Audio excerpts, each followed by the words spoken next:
Winston, do not imagine that you will save yourself. No one who has once gone astray is ever spared. Even if we chose to let you live out your life, you would never escape from us. What happens to you here is forever. You will be hollow. We shall squeeze you empty, and then we shall fill you with ourselves.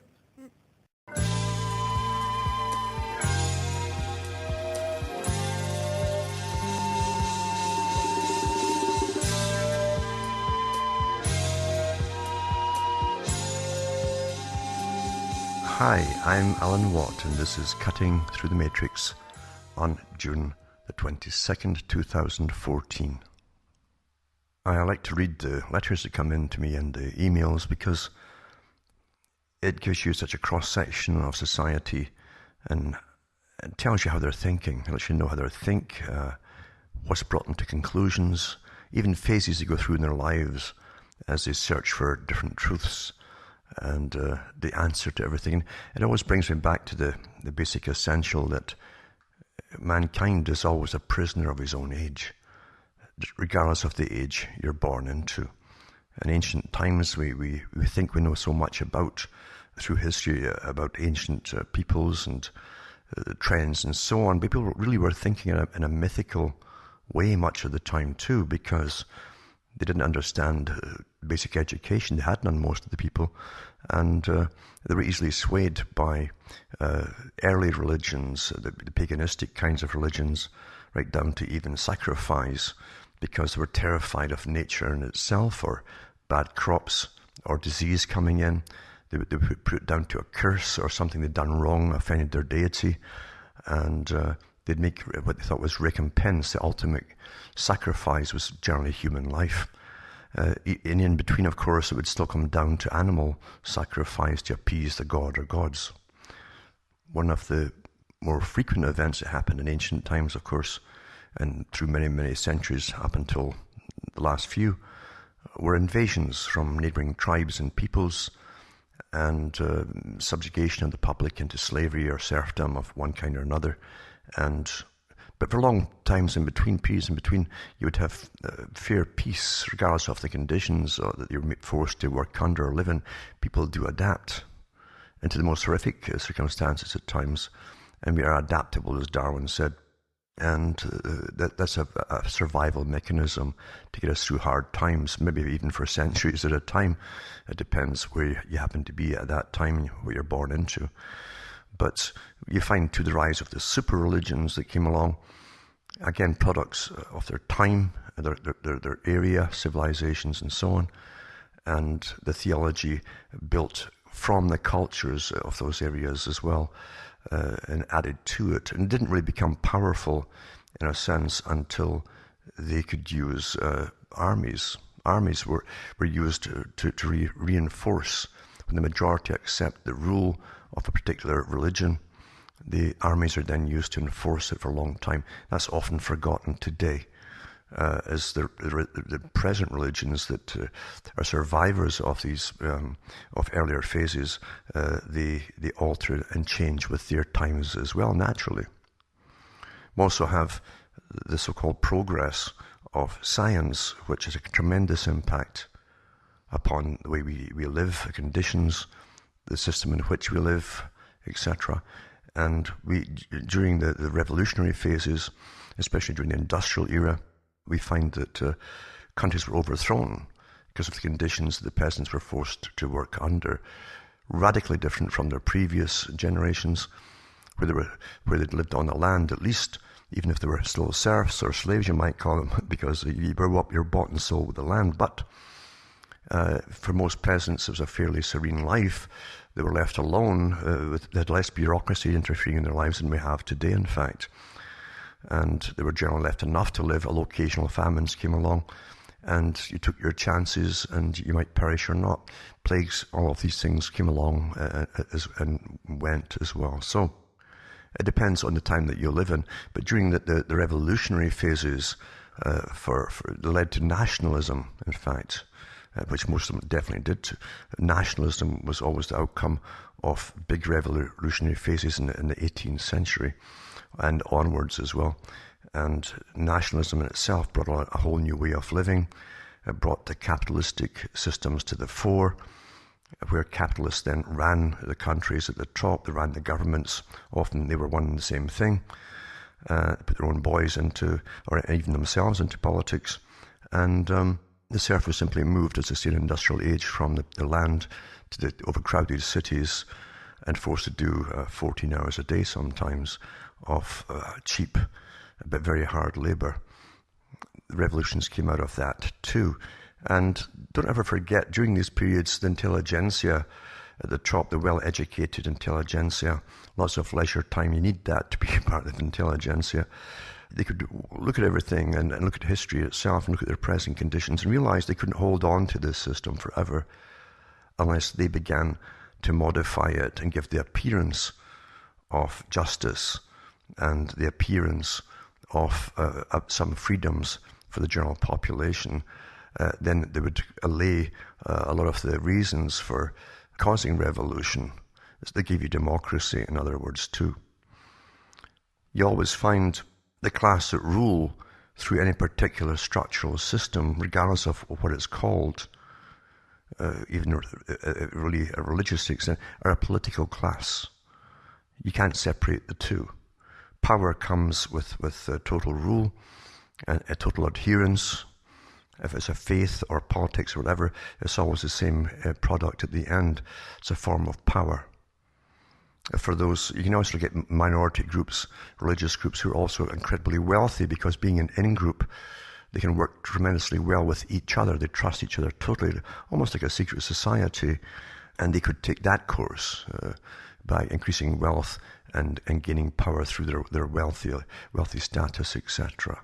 Other ones use the military style, especially when they got big tax bases to use over the general populations.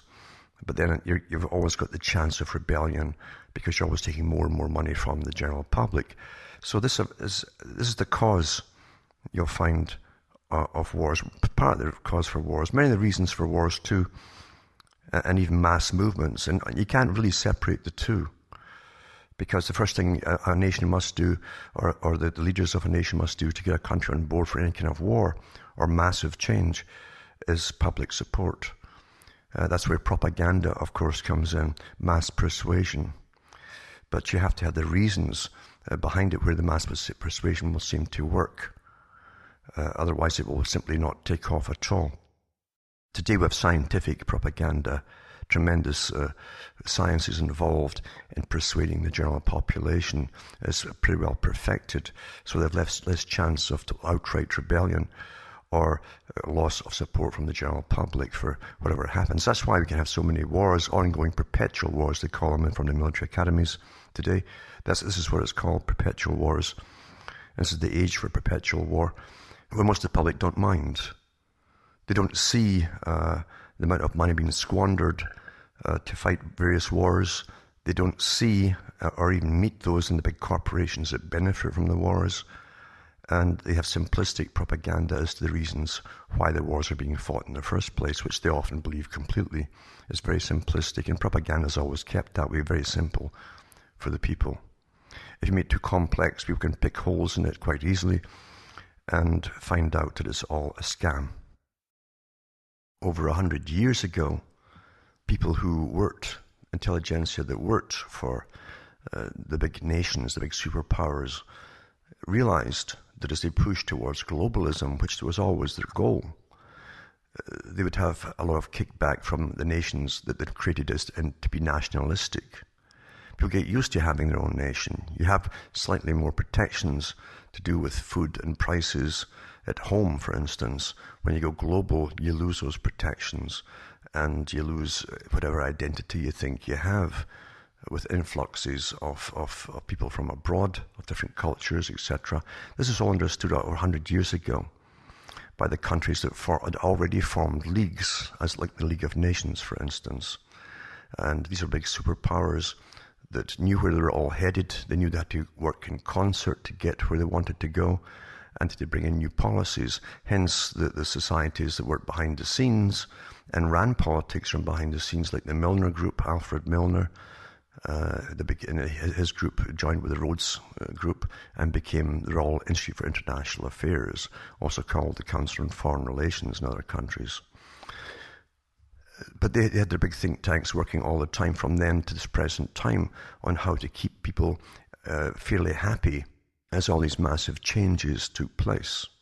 They understood the causes of nationalism because their earlier founders had been responsible for creating nationalism in different countries, nationalism. It had to then be destroyed gradually, very gradually, by massive 100 years of propaganda gradually, and even wars to get the point home. You couldn't go on being nationalistic in order to create this super international system going. So now the global citizen idea is spoken about openly amongst general population who don't even know what it means or who originated the idea, and the big foundations behind promoting it or anything like that. It sounds a good idea. In fact, it's very religious in the way that it's put forth, that we'll all get on well happily together. That's the same kind of old idea. And this has been pushed, and it started off in primary education, even kindergarten education onwards for quite some time now, to ensure they get the right crop of generations growing up where those ideas have been inculcated. History is often cut up for us or divided into different segments to give us a common understanding as we talk to each other about eras in history as we know it, or at least we're the authorized versions. But and all versions we have today pretty well are the authorized versions by whatever system ends up dominating and winning in the end. But you'll find that during the Enlightenment phase in history, for the first time, they floated the idea again of individual freedoms and individual liberty. Individuality was the key. That didn't last too long, because individuality, it really is a fairly new concept, and it never had much of a play. We think today we can be individuals because we can take one of many choices and hobbies, whatever we want to do or think or believe or whatever, and we think that is individuality, and that's not what it is at all. Individuality, as it was understood a long time ago, was to be completely out of context with everyone else at times, but being left alone to think as you wish to think or speak or whatever. And that will never be allowed, as I say, in systems of rulership, regardless of the kind of rulership that you think you're living in, whereas democratic, as we were trained to think of it, or totalitarian, fascist, whatever it happens to be, or communist. In fact, in communism, the whole idea is to lose your individuality to serve the common good, the whole good. That's the front that's used to persuade the public to go along with it. We'll find too in some forms of Christianity that's also used there to serve the common good. And yet the original Christianity, if you read a little bit we have by the originators of it, it was also for the person themselves to attain a oneness, to be brought into the presence of God to an extent, and even if those around them were not, which is a form of individuality. And once a concept is a great concept, an idea that rings a bell inside of us or it strikes the chords, people tend to lose their individuality and succumb to an authority of those who know how to use movements of any kind or create movements. You can't really create them. You have to come in when the conditions are ripe to create a movement. Otherwise, you'll get no followers whatsoever. Winston Churchill, for instance, he was a guy who wanted to make his mark in history.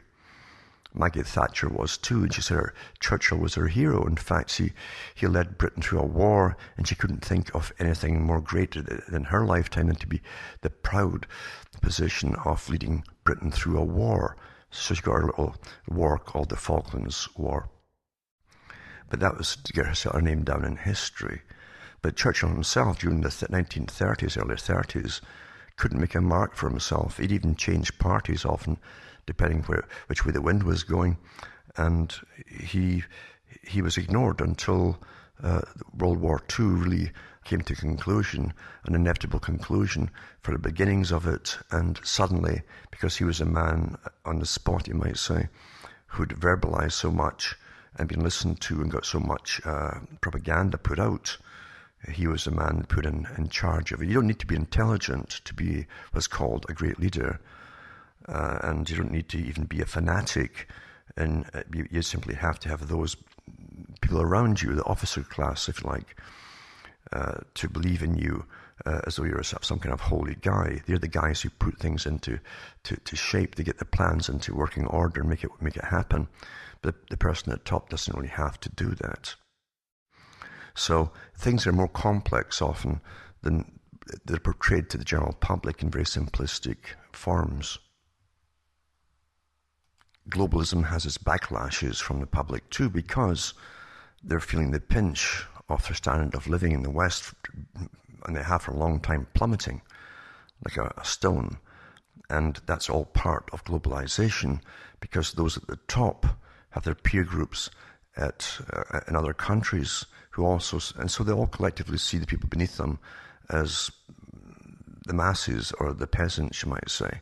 And for austerity's sake, for so-called sharing the wealth, and how much they want to allow the public share, or have the public share in the wealth, the standard of living has to drop globally across the planet, rather than bring other countries up to a higher standard, equivalent to the say the standards they had in the US during the late 60s, early 70s. We must all plummet down and get to some sort of unhappy or happy medium in between for the global system. And as they bring the system in, you're being trained constantly into authoritarianism under the guise of war on terror, which is constantly expanding to really go after people who have contrary opinions on things. That's enough to be labeled as a terrorist for having contrary opinions. Everything is coming into play as some of us knew it would do a long time ago, because it's a repetitive pattern in history, especially to do with the control over masses and the mass movements that come out of them. So I tell people always be very careful about what you simply jump into. Most folk truly are reacting to things that are happening today, as opposed to understanding it and then planning tactics of speaking out in a proper fashion to convey the proper ideas to people.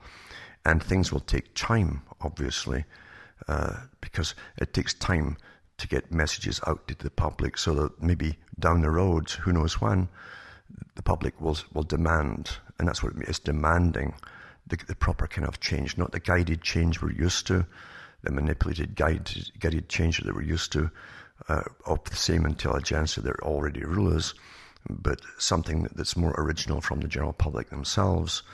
And the one thing that they do lack today is a common philosophy.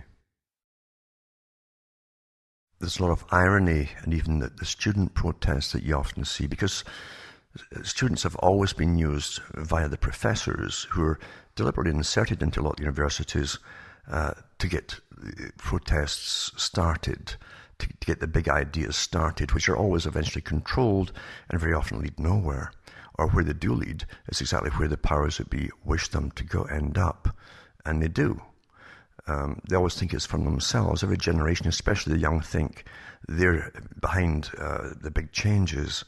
But they don't realize, no, you're simply the agent being used to implement the changes and to push for the changes, which are sold to you as some kind of excess freedom, which you never had before. And I remember, as again regarding the fact that they lack a common philosophy, when they were pushing the anti-globalism agenda through university students. So for the general public, there was a show of protest on television at the big globalist meetings that they were having with the G8, G20 and all the rest of it.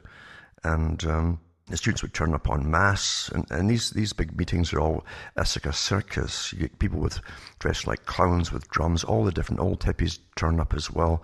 And lots of students. And I remember at one of the globalist meetings, it was in Canada, the when the protests were going on, one of the dignitaries, as I like to call them, that were attended went down the front steps of this big, huge building, and he said, "What is it you want?" And they couldn't even verbalize. The students couldn't. It was like they're all stunned that they'd been asked a question. They knew how to protest, but none of them had a thought about verbalizing anything specific that they actually wanted. And at that time, the big thing that was radicalizing them too was supposedly the concern for third world countries being used as cheap slave labor, which of course they always have been. They forget their own countries were used that way too for a long time. But it was ironical when one of them, with a poster, waving this placard about fair wages for China and so on, and they're standing there with their Nike shoes on and their T-shirts on with their slogans on, all made in China. The irony was incredible. And I don't know how many folk caught it, very few, even the person who probably wore them. But I thought, this is just ridiculous. Because the reason that they can afford to even be out that day protesting and so on in a society like this is because all this stuff is coming from the slave labor in other third world countries.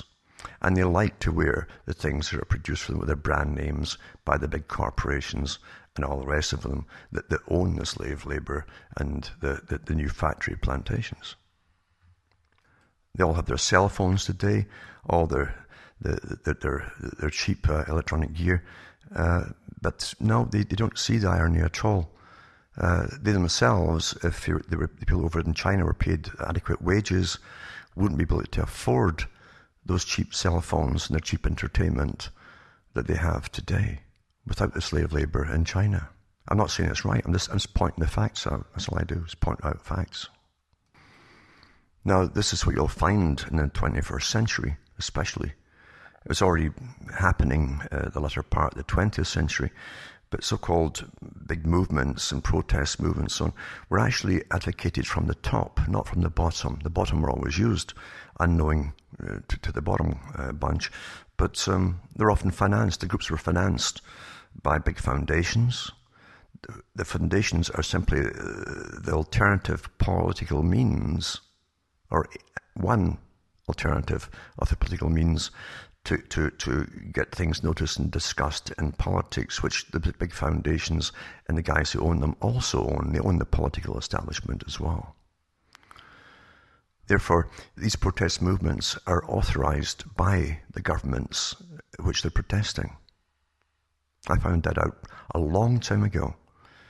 The incredible wealth that was put into the NGO groups, the authorized ones. They're all authorized to exist by government.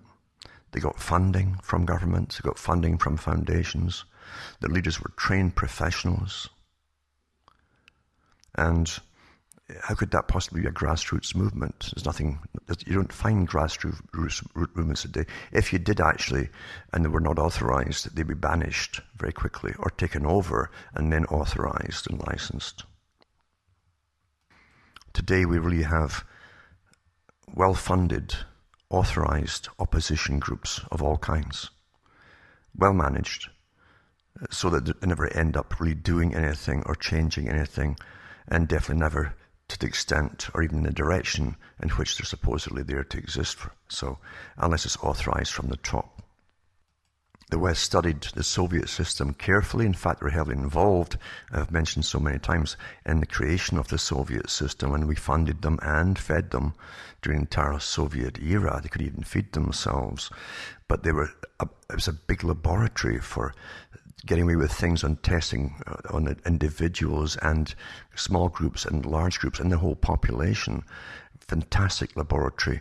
And lots of behaviorists and psychologists and scientists went back and forth to the Soviet system all through the Cold War with no problems at all in travel whatsoever, no restrictions, because they knew where it was to end up down the road. We know that from the Rees Commission in 1953 to merge the Soviet-style system with that of the West. And that's already happened. In fact, it's happened awfully well. And many of the things that the communists wanted to get through have already happened. Remember, in communism, you basically sacrifice, the self-sacrifice of yourself, the individuality for the good of the whole and for a future. There's always a utopic future down the road. We will all live happily ever after together in bliss. An old theme, and has gone under many guises in the past, but it always tends to work, especially again with idealistic youth. As a natural thing in youth is a form of idealism. The mass movement, you'll find too, they want obedience. Obedience, as I say, basically submergence of your own self and blind obedience into the whole system. You must control impulses of selfishness or personal goals and so on to the whole, the greater good. And that's being more and more forced down our throats today as the big boys understand the tactics so well, and they use this oneness idea. And hence that the new age comes out for all those who are looking for answers to things, and they channel those energies into the universal consciousness and the unified field theory, to all these things that they don't often grab a hold of, never realizing the very clever minds way above them in very expensive suits and ties dreamed all this up for them and helped promote it all and put the authors out there to churn out their books, mass-produced books and so on, to fascinate the mind and give them the sense of the ideal. Therefore, all mass movements, all of them, put obedience with the highest virtue, amongst the highest virtues, I should say, and on a level with faith. It's a holy thing. You find it with Stalin, you found it too with Lenin, and Trotsky to an extent as well. Trotsky gave some leeway to the individual, and that was his downfall. He couldn't get the lieutenant class around him as the rest of the Soviets did, Stalin did, or Adolf Hitler for that matter. His immediate followers around him, his coterie, had blind faith in the man, and they could implement ideas and make them work. So this is how these mass movements work. Remember, there are always followers and there's leaders. You'll sometimes find the leader of a mass movement who's propagating some new idea, philosophy, or whatever it happens to be, has less belief in his own philosophy than the followers. It's important to him that followers go along with it and truly believe. They are the true believers, where he himself is more of an individual because he enjoys getting it started. He has the power of a CEO or even larger, and he gets all the acclaim and fame that he wants, the glory, so-called glory as they call it. In another field, he may have gone in to be a cattle rustler. Many of the British aristocracy and European ones began as cattle rustlers and thieves and plunderers. And the next generation, once they're in a power of wealth, a position of wealth, they put their children into the best schools and they become a new kind of aristocracy. In the US, you can look at the Rockefellers and other big families, of course, who had sometimes less than honorable beginnings to get started. And then their descendants are then worshipped by the general public as being successful people, because they now run in a legal fashion things which may be immoral in their tactics, etc., to gain incredible monopoly power over whole vast fields of energy and resources and so on. But that's the way things are today. I've often mentioned the psychopath smells the wind. He smells the times in which he lives and the moment in which he lives, and he will seize the chance when it occurs to him or appears to him. He'll grab it, and he knows which side to join to get what he wants, the position he wants to be in. He'll say all the right things. He'll feel your pain. He'll verbalize everything that's been discussed amongst the general the disaffected peoples, you might say. Mass movements need genuine grievances to take off. Otherwise, they'd go nowhere. No one would get any converts to it. Therefore, there has to be true grievances there where people are frustrated and either just lack of opportunity for even work, never mind upward mobility. So many things can cause the grievances to be prevalent throughout society. Economies fail, this kind of thing. This is a great problem during or just before World War II in the Western countries, the fear of communism and revolution if they couldn't get out of the Great Depression, which was worldwide at that time. Some countries more so than others. But there's one form of mass revolution we don't think about today, and that's when the system you're in, and which you think is yours, gradually transforms itself into such a way that it in itself is a mass movement from within, at the top. And really that's where it's all gone today, because professionals have studied this phenomenon for centuries of the rise and fall of nations. Nations generally rose in the past through so-called great leaders, men of action as opposed to men of thought or intellect. And they would use force and conquest and create blind followers for whatever was their mottos or slogans and so on. And they would find those followers as long as you were winning. But eventually you'd run out of enemies or you'd be beaten yourself, and that was the end of that. Some other person from your own country or another nation would take over and form its own empire, create its own empire by the same techniques.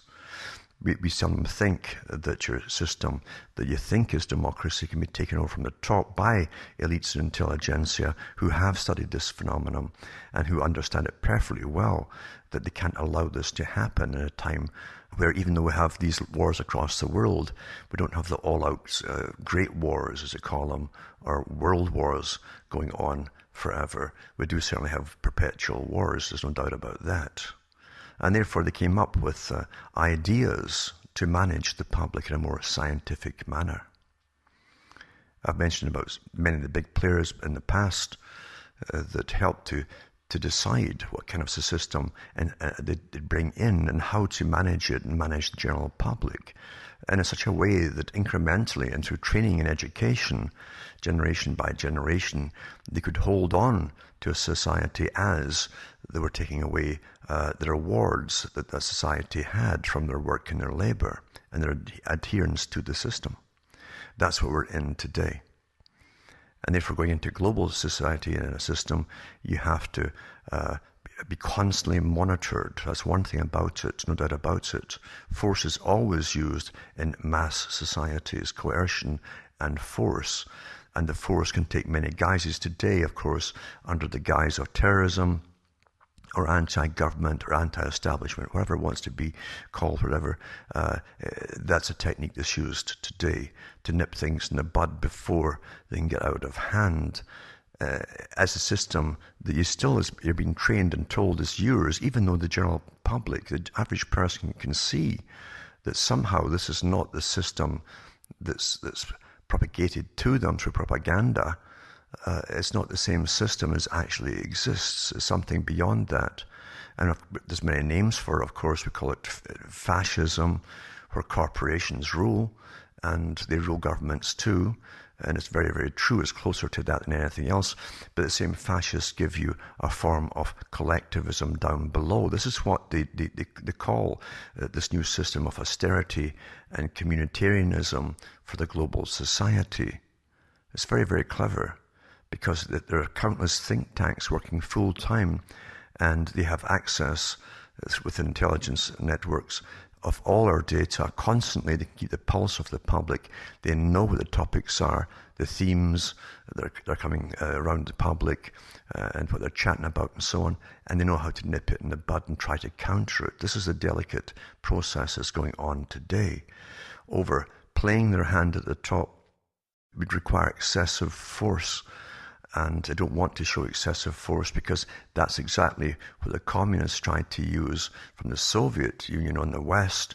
If they could goad the West into coming out with outright authoritative force on the public, that would help to foment rebellion on behalf of the Soviet-type system, communism. But today it's very well managed. This is the scientifically controlled society in which we actually live. And don't forget for an instant, too, that they understand that if people who became leaders were to possibly arise, they could be a threat. Therefore, they'll often supply you with the leaders. As I've said before, the NGOs that seem to be all for you, or segments, that's more correct actually, segments of you, which is a red herring in a sense, or a caveat.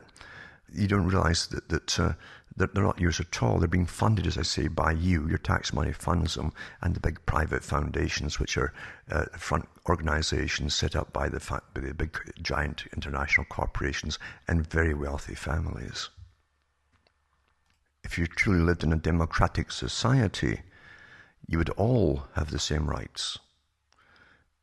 You wouldn't find what you're finding today as under the guise of democracy. They're putting on a show of helping certain groups, distinct minority groups of all kinds, and elevating them up to special status. And people are misguided thinking, well, that's democracy in action. If it was democracy in action, no. You'd all have the same rights for employment and everything else, and housing, and you name it. But that's not what's actually happening. That's not democracy as you're seeing it. It's a technique of divide and conquer in order to rule over all of you. Because with each special rights a group gets, more than the whole, it causes dissension and anger among certain segments of society. This is called the century of change. The changes that they've talked about, of course, are bringing in not just the authoritarian system, eventually is an even better scientific control over the general population, not just complete monitoring over every individual and what they do in their spare time and so on, but also the indoctrination in a more perfected form from birth right through their lives to death. That's what they mean by the scientifically controlled society, where you're finding it being implemented in certain ways.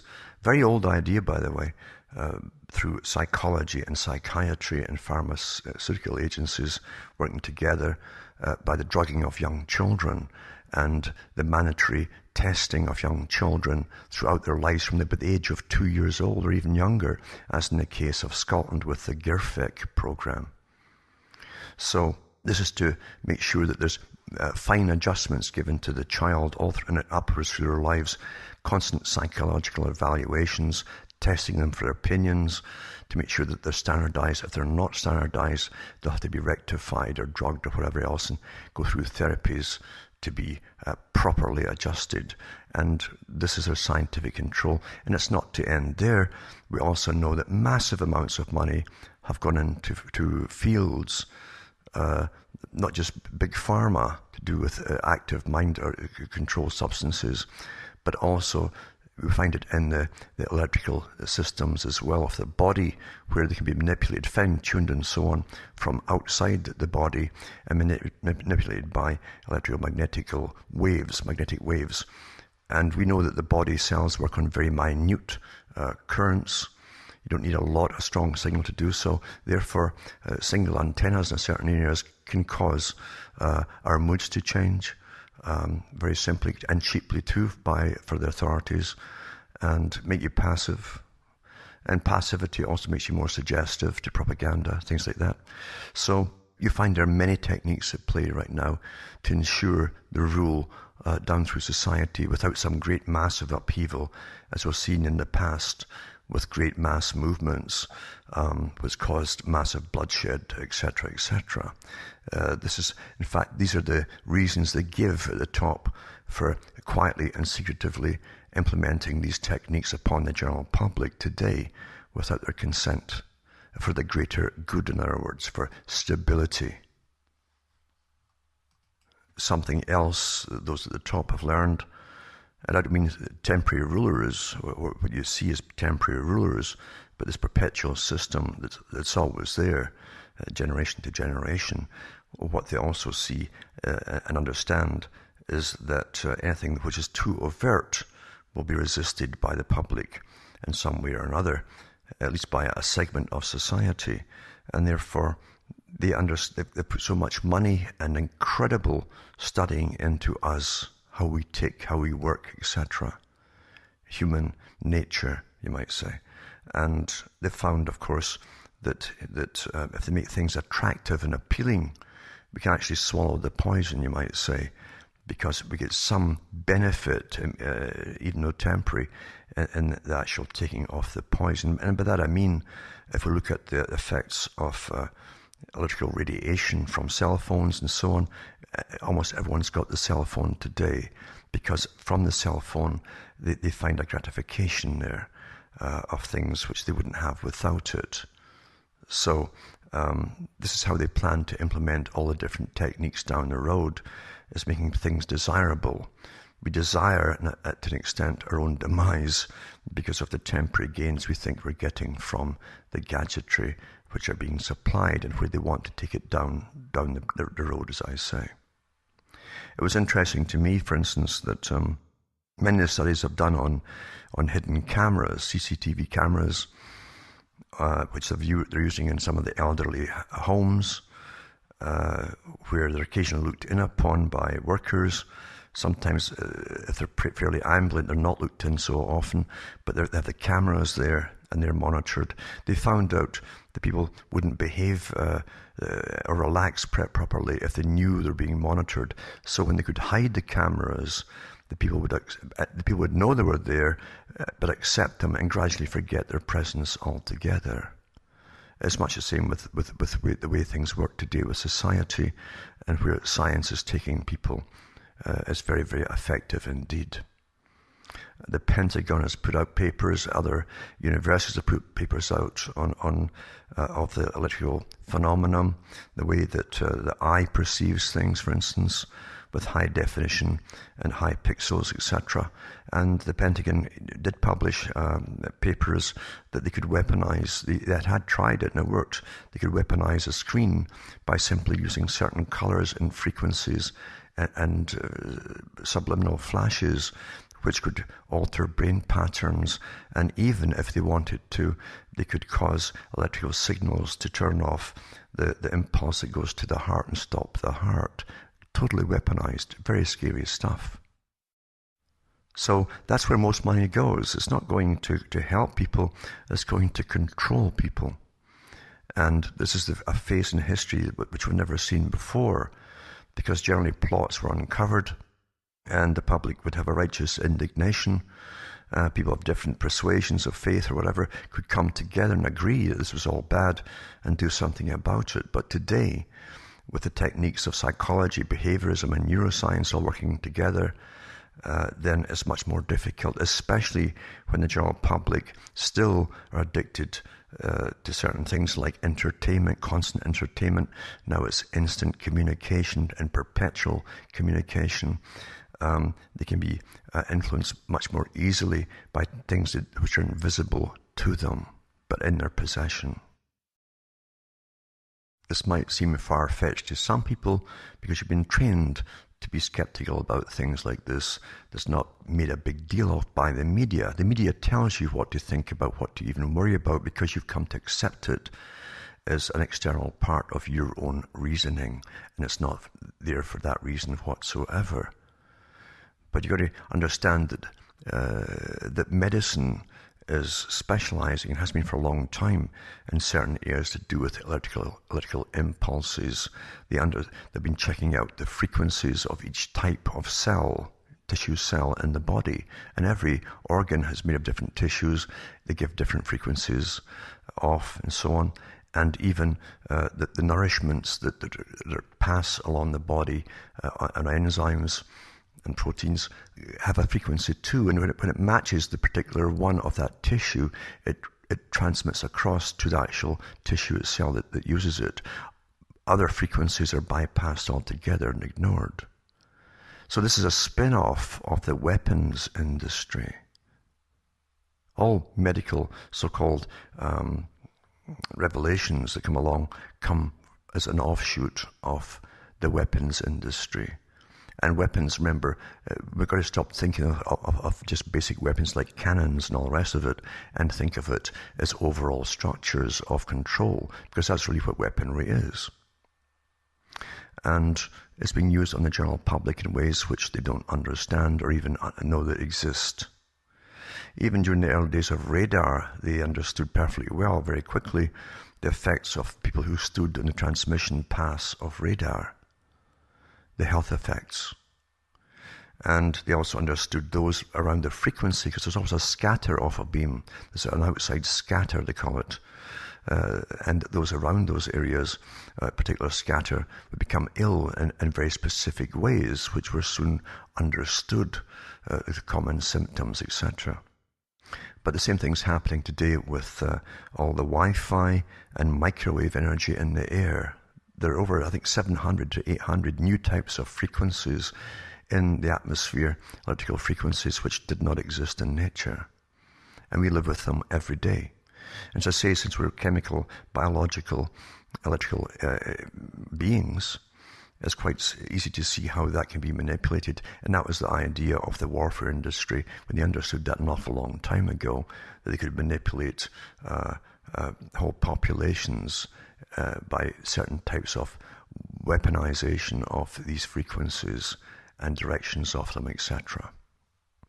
This touches on psychotronic warfare, which Brzezinski talked about in his book Between Two Ages. And he said shortly a technique will be used, can be used on the public, which obviously it was already working then for him to say that. They had it and they knew it worked. And there's lots of documentation come out from people who are involved in these projects actually since then, where they could, he said we could put beams across a whole continent and influence the behavior of whole populations. And that was in the 1970s he wrote that particular book. So it's not far-fetched at all. People will say, well, they would never do that. See, the unthinkable is always a safeguard the elites count on. People think that's unthinkable, therefore they'd never do that. But there's nothing which has ever been invented, and there's no weapon that's ever been invented that has not been used. And when so much time and care has gone into maintaining power and control, even when that form of power is obviously changed at the top, then people still don't want to think it can be used on them. But that's the one thing that's paramount in those who understand the control of societies and scientific ages. They must use science upon the general public, more advanced sciences beyond persuasion and coercion, as they've done in the past. In the past, those things which worked often took a long time, a period of time, to defy and have altered or stopped, nipped in the bud, you might say. Today, is there that much time? Because the so-called progress or rate of advancement of scientific technique is extraordinary in its speed. There's so much money and wealth and power going into it, so many industries involved in it today too. Many universities doing studies and doing experimentation for the big military industrial complex, that they're so far ahead. Do you really have time to educate the people over 2 or 3 generations to stop something from happening? It doesn't really seem that way. And it's even worse, as I say, when youngsters are trained very early on. They're even got toy cell phones for babies, basically, making sure that this is a normal thing to have in their possession from the earliest of ages, just to get them used to the idea. And that's only one part of a process which they plan to have you follow up throughout your lives. So it's rather scary, as I say. And there's never been a time in history where such technique has been used on the public and plans to be used on a massive, even a world scale eventually, for the supposed world peace. World peace means the absence of all opposition, remember. And opposition means free thought, absence of free thought. It's a very scary time indeed to live. It's not a time to panic and put your head in the ground either, because those who don't speak out can only blame themselves down the road. they can't blame themselves for all happening. It's happening because we've always had rather evil people in power. I don't care what kind of regime it's called. There's always been evil people that work their way in. The psychopaths will do it in any type of regime and eventually take it over from the inside if they possibly can. And that's what, of course, has happened some time ago. I used to wonder why many of the philosophers of the 20th century, who are all for this system that I'm talking about right now, blamed the general public. And they did, not the leaders, not the manufacturers of weaponry. They blamed the public for being so willing to follow armies into war or follow leaders for revolutionary purposes. And as I say, they've been working steadily ever since to ensure that could never happen again. And I mean never happen again. If your mind can't work properly, if it never has worked properly from your birth because of different techniques used upon you, what chance would you possibly have? But at the same time, since there's a slim chance today of understanding these things, we should definitely be talking about them, because that's how ripples spread. And that's how things can be challenged down the road if we have time to challenge anything at all in open forums, etc. And it has to be done rather quickly. The problem is counterintelligence is always involved. Leaders are supplied who start talking the talk that you're talking about, and then they'll take it off into outer space or into finding your inner being or your vibratory self, and you can vibrate out all the nonsense they bring into it until they can discredit actual fact. They're awfully good at taking basic facts and helping to discredit them. And you get lumped in with those who bring out the fantastical. Remember, too, it's not UFOs that are doing this. It's another great ploy that they use, too. Is, it must be aliens, because humans would never do this to us. Nonsense. The history of humanity really has been quite a horror show for much of its existence. And the solution, as elites see it, who understand the histories, etc., they're well taught and versed in all of this. They get lectures all the time by top philosophers and historians. They understand it well. They don't plan that happening again by in other words, rebellions or any change from the public whatsoever down the road. Be very, very wary. Humans do this. Humans are doing all of this. Our money, our sciences, our education, academia is on board with this for world peace, as you want to call it. And you better ask yourself what they mean by peace. Never think you have the same definition as a term would imply, because they have their own definitions of pretty well all of the slogans they put out there for you to follow and chant. Just a thought, as I say. I never really prepare any talk. I just talk off the top of my head, depending on what's in my head at that particular moment. So you can always check into these things I'm talking about. You can get the sublime to the ridiculous, because, as I say, there'll always be counterintelligence out there. But stick with the basic facts, the provable, published facts. And there's lots of them out there on these particular topics, especially the electronic type warfare technologies. There's lots and lots of information out there. From Hamish myself from Ontario, Canada, it's good night to me, your God, or your gods go with you.